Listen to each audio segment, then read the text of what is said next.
Muraho neza bene data mu mwami wacu Yesu Kristo.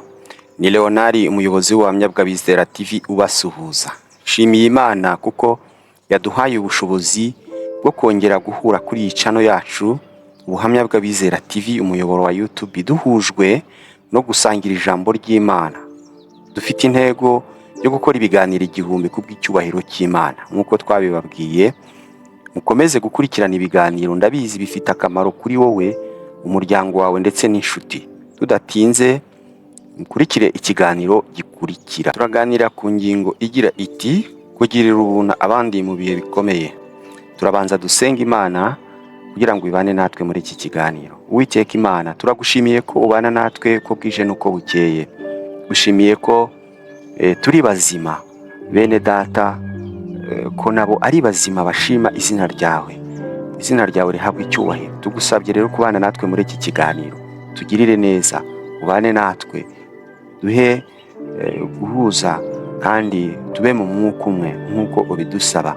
Tugirire neza rero, ubane natwe, dutangiye utangirane natwe, dusoza usozanye natwe, mu izina ry'umwami wacu Yesu Kristo, amen. Turabanza gushimira mwese mukomeje gukurikirana ibiganiro byacu, abari mu Rwanda, muri Afurika, muri Aziya, Burayi, kuko aho hose tuhafite inshuti. Turihanganisha ababaye, abarwayi, abafite ibibazo bitandukanye, ariko musenga Imana kandi natwe turabasengera. Imana yo mu ijuru, se umwami wacu Yesu Kristo, ibane namwe. Turabashimira mwese mugomeje gusakaza ibi biganiro ku nshuti, ku bavandimwe. Turabashimira kuba mwaragiye mukora subscribe, turabashimira kuba mwaragiye mukora share, mukaduha na comment. Twagiye twakira comment zitandukanye, ibitekerezo bitandukanye bitubwira ngo ni byiza, mukomerezaho, mukosora iki n'iki. Turabashimira cyane. Mushishikariza abandi kwiyandikisha, aribyo bita subscribe. Mushishikariza abandi gukora like, mushishikariza abandi kuduha ibitekerezo, kandi mwibuka no gukora ku nzogera kugira ngo ibiganiro byose dukoze mujye mubasha guhita mubibona mu gihe bisohotse ako kanya. Murakoze. Uyu munsi rero turaganira ku kiganiro cy'ingenzi cyane, gifite umutwe kugirira ubuntu abandi mu bihe bigoye. Uko turi mu bihe bigoye, tubona ko isi irimo ibibazo byinshi, ariko nk'abakristo twagombye kwerekana urukundo n'ubuntu ku bandi dukoresheje uko Imana idushoboza. Kubaha abandi no kubagirira neza ni umurimo dukorera mu Imana. Reka rero dukomeze kwiga uko ijambo ry'Imana ridufasha muri uru rugendo rwo kugira ubuntu abandi. Ijambo ry'Imana muri Luka ibice 6 umurongo wa 38 hari icyo ijambo ritubwira riti, mutange namwe muzahabwa, urugero rwiza rutsindagiye, rucugushije, rusesekaye, nirwo muzagererwa. Uko urugero mugereramo ari rwo namwe muzagererwamo. Imana izitura abantu bagize ubuntu ku bandi, bakeneye ubufasha, bakeneye ko tubaba hafi. Ibi izabitwitura. Izabyitura nde? Izabyitura uzaba yaragize gute? Yarabikoreye abandi mu gihe yari kuri iyi si. Hari ikindi jambo ry'Imana ritubwira mu Baroma ibice 12 umurongo wa 13, mugabanya abera uko bakennye, mushishikarire gucumbikira abashyitsi. Dufite abantu bakennye, dufite abantu bari mu bibazo, bakeneye abandi kugira ngo ubuzima bugoye barimo bubashe gusa n'ububoroheyemo, umusonga ubashe kugabanuka. Abo bose bakeneye nde? Bakeneye abakristo basomye neza ijambo ry'Imana, bakumva icyo Imana ivuga ku bijyanye no kugira ubuntu.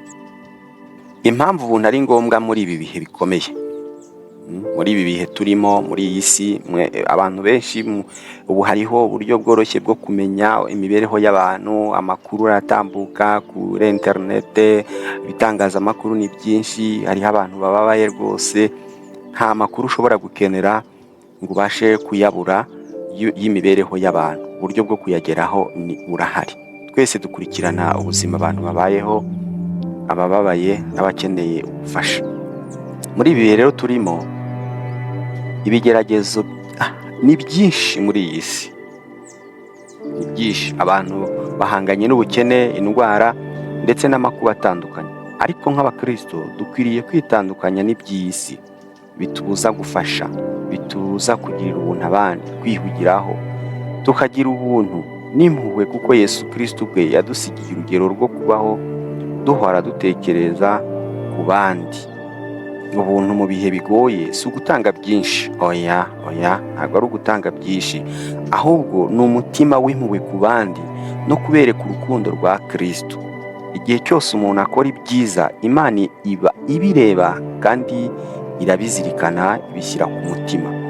Hari uko ijambo ry'Imana rivuga ku bijyanye n'impamvu ubuntu ari ngombwa. Muri Abaheburayo ibice 6 umurongo wa 9 kugeza ku 10, twe ntitugacogore gukora neza, kuko igihe nigisohora tuzasarura nitutagwa isari. Nuko rero tugirire bose neza uko tubonye uburyo, ariko cyane cyane ab'inzu y'abera. Ntitugacogore bene data gukorera Imana, tugacogore kugira ubuntu. Twacogore kugira ubuntu. Kugira ubuntu ku rwego rwawe, urwego uriho rwawe mu bushobozi. Nicyo Imana idusaba. Ntabwo idusaba gukora ibya mirenge, ahubwo ni ugukora ku bijyanye n'ubushobozi bwacu, buri wese ku rwego ariho akabasha kugira ubuntu bitewe n'icyo afite, n'ubushobozi afite, n'umwanya afite. Kongera gusoma muri Matayo 25 ibice 40, naho hari ijambo ry'Imana hari icyo ritubwira ku bijyanye n'ubuntu. Umwami azabasubiza ati, ndababwira ukuri yuko ubwo mwabikoreye umwe muri bene data abo boroheje bari inyuma y'abandi cyane, ni njye mwabikoreye. Ubwo twafashaga Imana niko izavuga. Ubwo tuzagera imbere y'Imana niko nyine Imana izatubwira. Ati ubwo wafashaga uriya ubabaye, ubwo wagiriraga ubuntu uriya uri mu kaga, burya ntago ari uriya wowe wabikoreraga, ahubwo ni njyewe Uwiteka Imana wabikoreraga. Ubwo nibwo izitura buri muntu wese uko yabashije kugirira ubuntu abandi. Amen. Imana ishimwe cyane. Imana kandi dukomeze tubashe gusoma ibyanditswe byera, tubisobanukirwe, bitwigishe kandi tumenye, kugira ngo ibyo dukora byose tujye tubikora tuzi impamvu tubikora, ko turi kubikorera Imana. Uburyo bwo kugaragaza ubuntu mu bikorwa. Wakwibaza uti se nagaragaza ubuntu mu bikorwa mu buhe buryo? Ntabwo ari amagambo gusa, ahubwo ni ibikorwa by'urukundo bikorewe abandi. Muri ibi bihe bikomeye dushobora kugaragaza ubuntu dukoresheje bimwe mu byo dufite, byaba ari ibiribwa, imyenda, cyangwa kugabana igihe cyacu. Kubwira umuntu ufite agahinda amagambo amuhumuriza, kumusengera, kumufasha ko dushoboye, n'ubuntu buvuga. Imana idusaba gukora ibyo kugira ngo dufashe abandi kugera ku bwiza bw'Imana. Nk'uko ijambo ry'Imana rivuga, ntacyo gukora ibyiza byadutwara, ariko bigira umumaro ukomeye cyane. Ijambo ry'Imana rero n'ubundi ibyo tuvuga tubishyigikiza ijambo ry'Imana. Ijambo ry'Imana hari icyo rivuga ku bijyanye n'uburyo bwo kugaragaza ubuntu mu bikorwa. Yakobo ibice 2 umurongo wa 14 kugera kuri 17 haragira hati, mbese bene data, byavura iki niba umuntu avuga yuko afite kwizera nyamara akaba ari nta mirimo akora? Bene uko kwizera kwabasha kumukiza? Cyangwa se hagira mwene data w'umugabo cyangwa w'umugore wambaye ubusa kandi akaba abuze ibyo kurya by'iminsi yose, maze umwe muri mwe akamubaza ati, genda amahoro ususuruke uhage, ariko ntimumuhe ibyo umubiri we ukennye? Byavura iki? Ko niko no kwizera iyo kudafite imirimo, ahubwo kuri konyine kuba gupfuye. Nawe umuntu araje, uramubonye ari mu bibazo bitandukanye, ariko ukamubwira uti genda amahoro, ukamubwira amagambo gusa, amagambo ari aho ngaho, kandi ufite icyo wamufasha. Ibyo ntacyo bintu bimaze, kuko ushobora kuba uba wizera koko ariko udafite imirimo. Ibyo byose ijambo ry'Imana ritubwiye ko nyine ntacyo biba bimaze. Imigani igice cya 19 murongo wa 18 naho hari icyo hatubwira. Bitubwira ngo ubabariye umukene abagurije Uwiteka nawe azamwishyura ineza ye. Imbaraga z'ubuntu mu gukiza ubuzima. Ubuntu bene data bugira imbaraga zo guhindura ubuzima. Niba dushaka guhindura isi, tugomba gutangirira ku gikorwa cyoroshye cyo kwitangira abandi. Nubwo waba utekereza ko icyo ufite ari gito, gishobora kugira ingaruka nziza cyane ku muntu uri mu bibazo. Reka tujye tuba abakozi b'Imana, tuzigamira abandi ibyiza kandi tubishyire gukorera abandi mu gukorera Imana. Tubisoma mu ijambo ry'Imana rigaragara muri Luka ibice 6 murongo wa 35. Ariko mukunde abanzi banyu, mugire neza, mutangire inguzanyo mutizeye guhembwa. Tutizeye guhembwa n'abo mubikoreye, tutizeye guhembwa n'abari mu isi babonye ko tubikora, tutizeye ahubwo twizera ko Imana ariyo yonyine izaduhemba. Utaguha umuntu ikintu, ufasha umuntu ariko umukeneye w'ibindi bintu bizaza nyuma, uri gutekereza ko hari ibindi bintu uzabona muri we nyuma y'ubwo bufasha bwawe utanze ukiri ku isi. Aya ntabwo ariko Imana idusaba. Ikindi, Abefeso ibice 4:32 naho haragira hati, kandi mujye mugirira neza, mugire impuhwe, mubabarirane nk'uko Imana yababariye muri Kristo Yesu.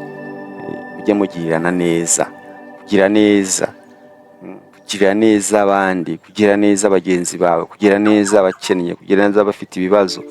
Icyo ngicyo Imana irakidusaba cyane kandi irakitwigishije kugira ngo tugire gute, tujye tukigenderaho.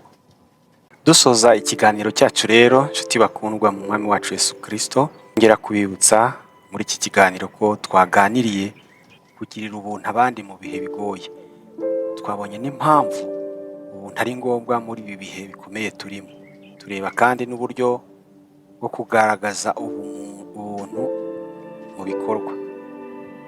Tubona n'imbaraga z'ubuntu mu gukiza ubuzima. Dusoza rero, ndabashimira cyane byimazeyo mbikuye ku mutima wanjye kuko mugomeje kugaragaza ko turi kumwe. Musangiza abandi ibi biganiro bigere kuri benshi. Ikiganiro twagize cyagezeho kigira abantu 240. Turifuza ko imibare igomeza kuzamuka kugira ngo ubutumwa bugomeze kugera kuri bose. Nawe niwo mwanya wo gukorera mu Imana, gukomeza gusakaza ubutumwa bwa Yesu Kristo kugira ngo tugomeze kuba mu isi dukora nyine ibyo twahamagariwe gukora. Ubuntu rero ntibugira iherezo kandi bugira ingaruka nziza mu buzima bwacu no ku bandi. Mu bihe bigoye, ubumuntu ntibukwiye gusubira inyuma, ahubwo bukwiye kwiyongera kugira ngo tugire uruhare mu guhindura imibereho y'abatwegereye no gukomeza kuba intangarugero mu. Reka dusenge. Mwami Imana ushobora byose, turagushimira ubuntu bwawe n'urukundo rudahemuka. Nubwo tuba turi mu bihe bikomeye, utwigishe gukomeza kugira ubuntu no gufasha abandi nk'uko nawe udahwema kutugaragariza ineza yawe. Turagusaba imbaraga n'ubushishozi bwo gukomeza kuba abagaragu bawe, dukora ibyiza nubwo twaba duhanganye n'ibibazo. Duha urukundo, ubuntu n'imbabazi mu buzima bwacu bwa buri munsi, tukwizeza gukorera mu bwiza no gukiranuka kwawe.